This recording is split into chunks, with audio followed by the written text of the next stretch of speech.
สวัสดีครับสวัสดีFCและท่านผู้ชมผ่านมาพาเบิ่งเพิ่นลงน้องอย่าปอกชมบรรยากาศลงน้องครับลงแขกหาปลา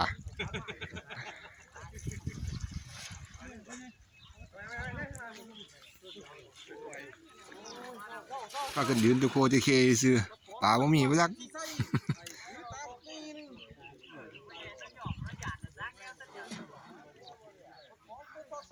มาชมบรรยากาศเอา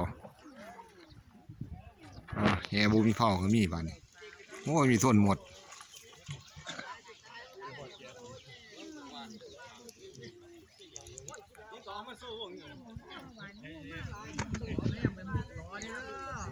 มีปลาโดใหญ่อยู่ป่ะมีผู้ใดอยู่ป่ะจังหวะทุกคนเห็นเธอเพื่อคนเราขึ้นบอกฟ้องจะมาให้กันบ่วันนั้นวันจะหมันปีตะโซละสูบเสกโพดมันหนามบวกน่านจังไหนปลาหลายคักปีน้ำยังหลายอยู่เลยน้ำมันย่างอยู่2 เมตรกว่าปีนั้นน้ำมันพอเพียงปากจังหวะมันไหนป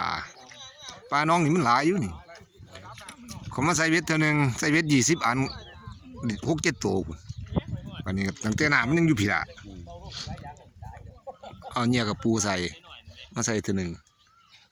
อันนี้ก็เศร้ามากนอกกันมีปูมืออื่นมาใส่กับปูหูคือกันแต่มาอังคือโอ้ยปลาดินปู